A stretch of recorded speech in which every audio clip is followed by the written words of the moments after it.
Coucou mes petits loulous et bienvenue sur Je kiffe ma life, la chaîne pour vous inspirer à partir de mon mode de vie. Mais avant tout, n'oublie pas de mettre un petit pouce vers le haut, même si t'aimes pas, hein, c'est toujours sympa, ça attire du monde. Et de vous abonner à la chaîne en activant la petite cloche afin d'être notifié de chaque nouvelle vidéo. Voilà, alors aujourd'hui, de quoi je vais vous parler aujourd'hui? Eh bien aujourd'hui, j'avais envie de vous parler de quelque chose d'un peu, peut-être un peu moins glamour. Je reçois beaucoup de messages me disant « Ouais, cool ta vie, c'est génial ce que tu fais, mais comment tu fais pour avoir autant de thunes ?» Voilà. Donc, comme je vous l'ai déjà expliqué dans une vidéo, hein, il y a plusieurs façons d'économiser. Et une façon d'économiser, c'est qu'on ne vit pas forcément dans le luxe. Alors, je vais aussi vous parler justement des petits inconvénients, en tout cas qui pourraient en être pour certains, moi à la fin je me suis habituée, mais de la van life et du road trip.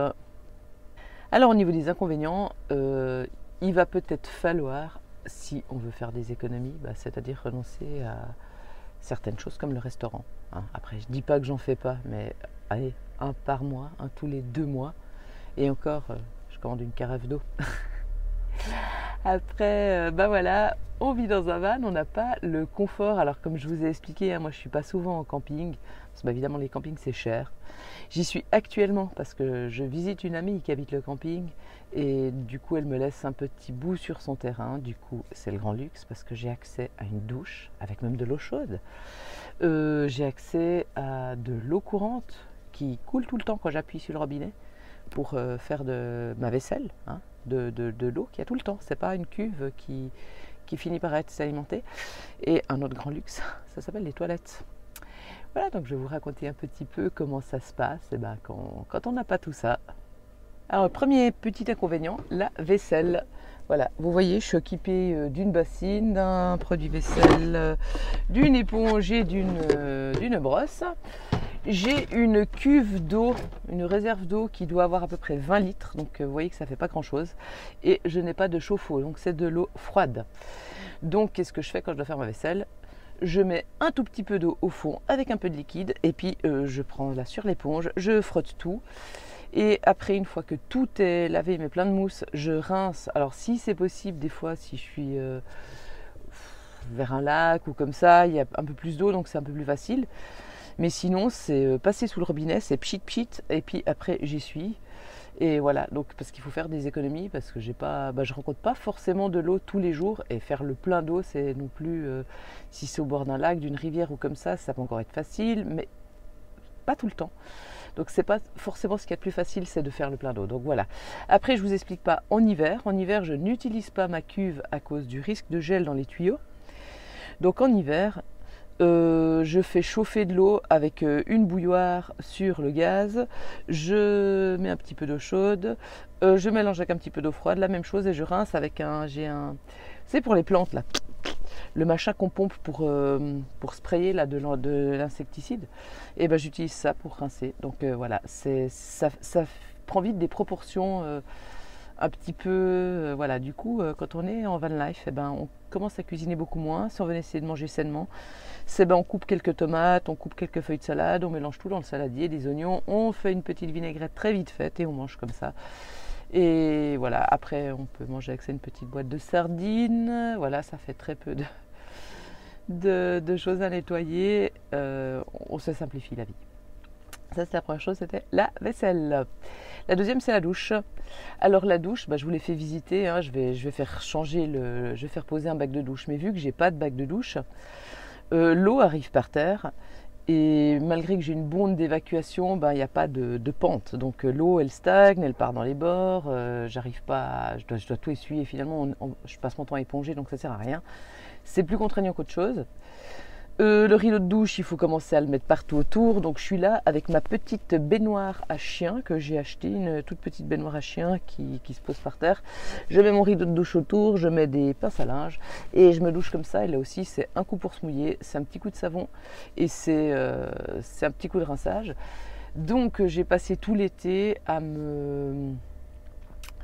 à me baigner, à me doucher dans les lacs et les rivières. Alors c'est très froid, après j'ai l'habitude parce que je le fais facilement l'hiver. Je ne sais pas si vous avez vu mes vidéos YouTube, Facebook plutôt, où je vais m'immerger dans l'eau froide pour renforcer le système immunitaire. Je fais également des douches froides, donc j'ai un peu l'habitude. Et quand on va dans les lacs, les rivières, on évite le savon. Et comme vous savez certainement, la transpiration, les mauvaises odeurs ne sont pas dues forcément à la transpiration, elles sont dues à des bactéries. Alors ces bactéries, il n'y a pas forcément besoin d'un gros savon chimique pour le nettoyer. Il suffit simplement de frotter, parfois qu'un peu de sable, et ça suffit, on se sent tout propre après. Juste en passant, j'avais fait une fois une vidéo sur les produits chimiques. Le gel douche, lisez ce qu'il y a derrière. Le premier truc en général c'est de l'eau, le deuxième c'est le sodium laureth sulfate, qui est un décapant pour sol de garage issu de la pétrochimie. Je suis convaincue que votre système endocrinien vous en remercie quand vous utilisez ce genre de choses. C'est pour ça que se doucher dans une rivière et frotter un petit peu avec un peu de sable, c'est vachement plus sain. La chose suivante, c'est l'eau. On arrive souvent à court d'eau. Comment avoir de l'eau potable? Et moi j'ai acheté mon Berquet que je vous ai montré dans la vidéo lors de la visite du van.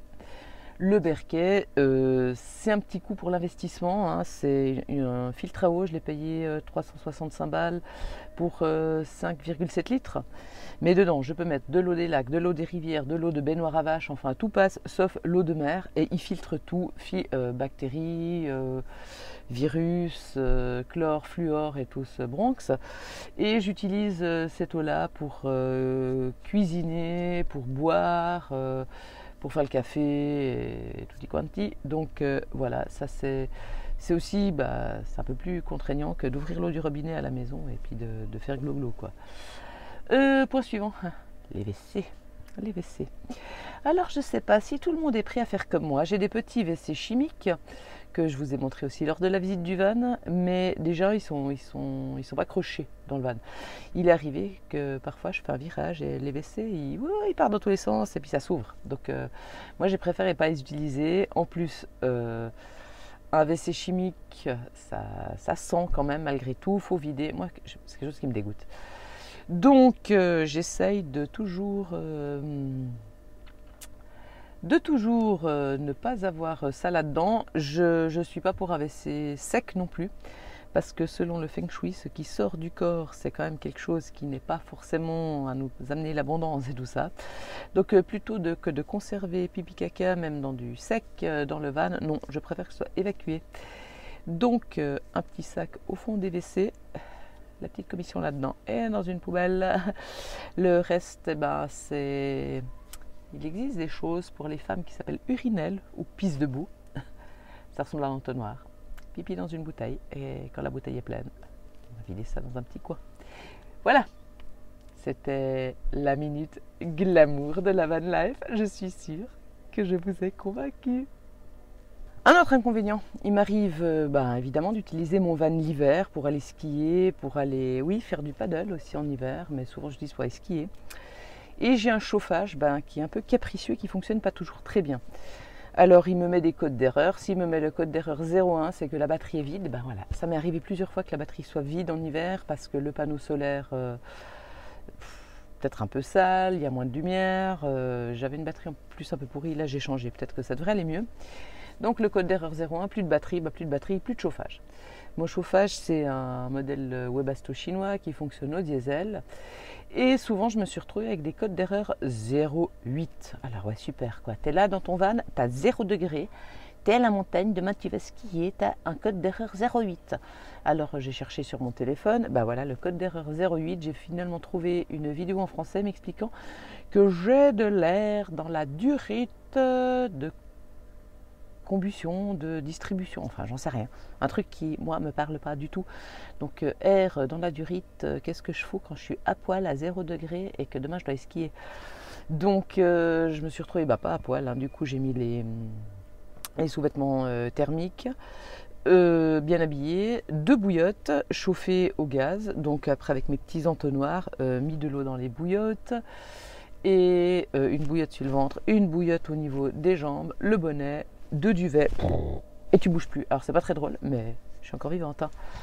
Un autre inconvénient, c'est l'hiver. L'hiver, la plupart des robinets sont fermés, donc on n'a pas accès à l'eau. Donc si je dois faire un plein d'eau, chercher de l'eau quelque part, souvent l'accès est fermé. Donc voilà, il y a intérêt à avoir assez avec ou sinon on va acheter des bouteilles d'eau au magasin. Bon, après l'hiver, je suis restée facilement bloquée sur la glace, j'ai dû mettre des chaînes et tout. C'est pas forcément facile là, les chaînes, on aime bien les mettre en été, au sec, à l'abri. Non, c'est en général pas là que ça arrive. Quand ça arrive, on est dans la neige, on a de la neige à mi-roue. En général, on est à genoux, quoi. On a les mains gelées, un bon coup de vent qui nous envoie la neige poudreuse en plein dans la fente arrière du pantalon. Et ça descend, et l'oreille du cul fait chenot. Et c'est absolument désagréable. Voilà. Et là, une autre emmerde qui m'est arrivée. J'avais dormi au sommet d'un col un 14 décembre. Luce la Croix Haute, je ne suis pas prête d'oublier. Le matin, moins 5 degrés, 50 cm de neige. J'ouvre la porte latérale, je hume l'air. Mon chauffage, pour une fois, il fonctionnait. Je referme la porte latérale et la porte latérale est tombée. Voilà, j'ai attendu 3 heures au froid qu'on vienne me chercher. Encore un des inconvénients. Êtes-vous prêt à avoir votre lessive faite à la main qui sèche comme ça un peu partout dans tout votre van? Voilà. Ça c'est bon. Après, il y a des laveries automatiques. Mais voilà, si on veut faire des économies, c'est aussi un petit peu ce qui arrive et suivant où on se trouve, ça donne ça. Oui, j'allais oublier un des autres inconvénients de la van life. La fibre optique est souvent en panne. Alors, ce que je veux dire par là, c'est que suivant où vous êtes, vous pouvez être dans des coins magnifiques, mais il arrive souvent que vous n'avez pas de réseau. Donc, si vous devez taffer en route, faire des téléphones, que vous avez besoin d'internet, et voilà, ça c'est aussi un des inconvénients. Et parfois, vous avez du 3G ou du Edge, ou enfin des machins qui ne marchent pas. Ça, c'est assez fréquent. Sur ce, je vous remercie de m'avoir écouté et je vous dis à très vite dans une nouvelle vidéo. Je vous fais plein de bisous mes loulous. Ciao, ciao.